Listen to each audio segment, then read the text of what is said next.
Assalamualaikum warahmatullahi wabarakatuh. Om Swastiastu, Namo Buddhaya, salam kebajikan untuk kita semua. Perkenalkan, saya Suci Rahmawati dari program studi Ilmu Hukum C1 UIN Wali Songo Semarang. Di sini saya akan memaparkan sedikit penjelasan terkait isi RUU Omnibus Law Cipta Kerja yang saat ini masih hangat-hangatnya dibahas oleh publik, baik mengenai perubahan, penghapusan, dan penetapan undang-undang baru. Sebelumnya saya akan menjelaskan terlebih dahulu, apa sih Omnibus Law itu? Omnibus Law sendiri berasal dari bahasa Latin yang artinya for everything.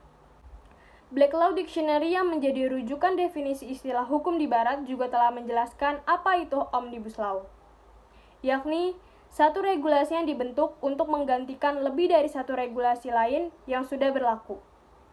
Konsep ini bisa saja hanya menggantikan beberapa pasal dalam satu regulasi dan saat bersamaan mencabut keseluruhan isi dari regulasi lain. Omnibus Law hanya sebuah metode dalam menyusun sebuah undang-undang. Implementasi konsep Omnibus Law lebih mengarah pada tradisi Anglo-Saxon atau Common Law.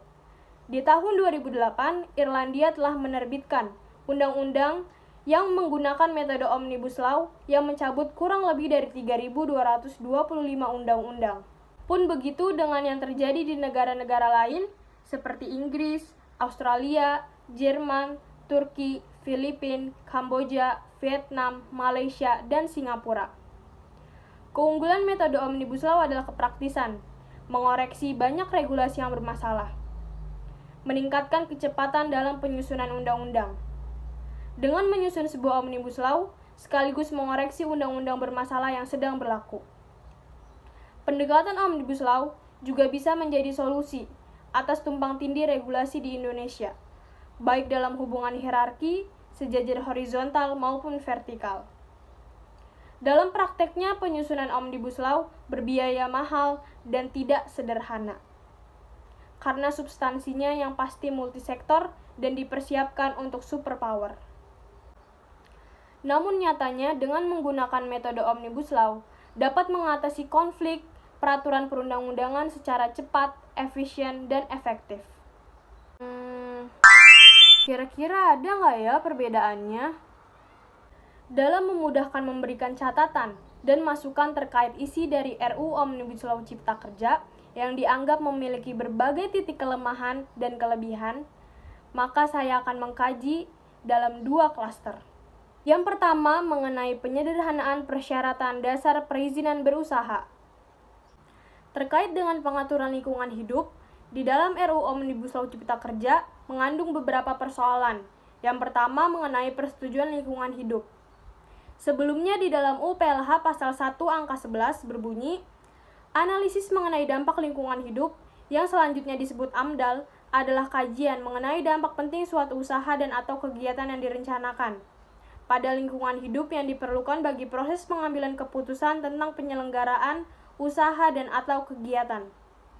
Kemudian di dalam pasal 1 angka 11 setelah diubah dalam RUU Omnibus Law Cipta Kerja menjadi analisis mengenai dampak lingkungan hidup yang selanjutnya disebut AMDAL adalah kajian mengenai dampak penting pada lingkungan hidup dari suatu usaha dan atau kegiatan yang direncanakan untuk digunakan sebagai prasyarat pengambilan keputusan tentang penyelenggaraan usaha dan atau kegiatan serta termuat dalam perizinan berusaha dan persetujuan pemerintah. Kemudian sebelumnya di dalam UPLH pasal 1 angka 12 berbunyi, upaya pengelolaan lingkungan hidup dan upaya pemantauan lingkungan hidup yang selanjutnya disebut UKL-UPL adalah standar dalam pengelolaan dan pemantauan terhadap usaha dan atau kegiatan yang tidak berdampak penting terhadap lingkungan hidup.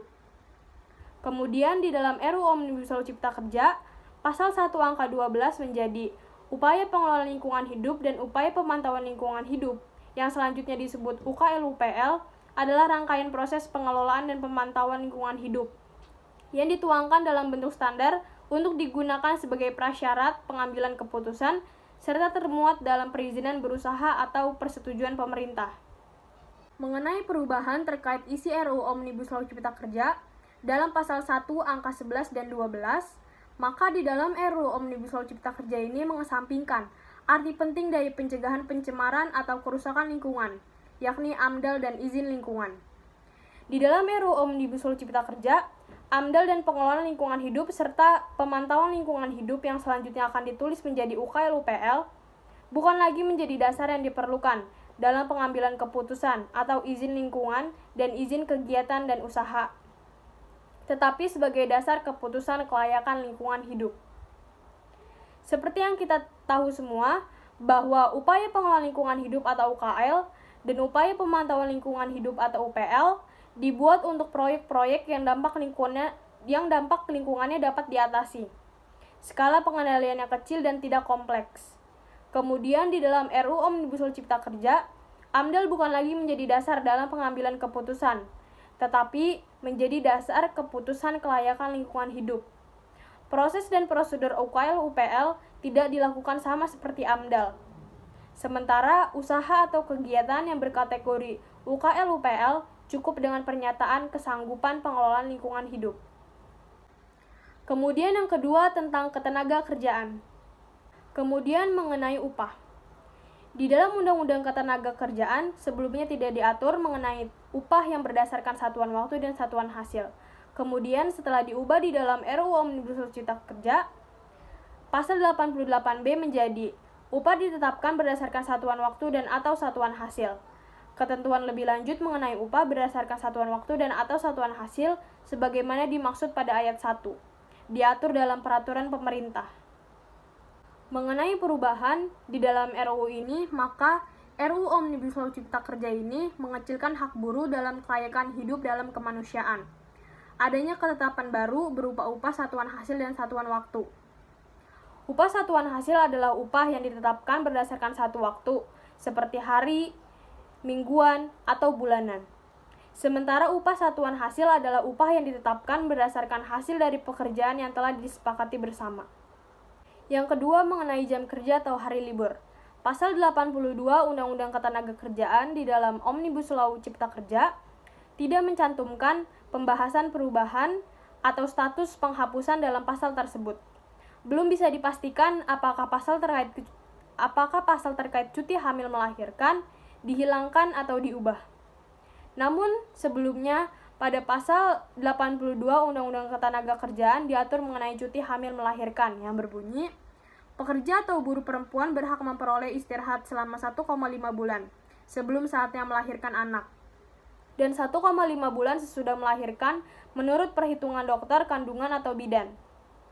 Kemudian, pekerja atau buruh perempuan yang mengalami keguguran kandungan berhak memperoleh istirahat 1,5 bulan atau sesuai dengan surat keterangan dokter kandungan atau bidan. Mengenai perubahan di dalam RUU ini, maka RUU Omnibus Law Cipta Kerja ini ada beberapa pasal yang diubah dan dihilangkan mengenai pengaturan ketenagakerjaan, baik berupa upah, cuti, dan sebagainya. Ketentuan mengenai upah satuan waktu dan satuan hasil diatur selanjutnya dalam peraturan pemerintah. Kemudian mengenai cuti, perusahaan tertentu dapat memberikan istirahat panjang yang hanya diatur dalam perjanjian kerja, peraturan perusahaan, dan perjanjian kerjasama, tidak lagi di dalam RUU. Hal ini dianggap bersinggungan oleh masyarakat karena hak warga negara atas pekerjaan dan penghidupan yang layak tertulis di dalam pasal 27 ayat 2 Undang-Undang Dasar 1945 yang berbunyi, tiap-tiap warga negara berhak atas pekerjaan dan penghidupan yang layak bagi kemanusiaan. Setelah saya memaparkan sedikit penjelasan terkait RUU ini, saya meyakini dengan membuat sebuah metode Omnibus Law dalam peraturan perundang-undangan dapat mengatasi tumpang tindih regulasi di Indonesia. Ada beberapa keuntungan atau kelebihan dalam RUU ini, yakni mempermudah pembiayaan akses pasar, akses pengembangan usaha, akses perizinan, dan akses rantai pasok.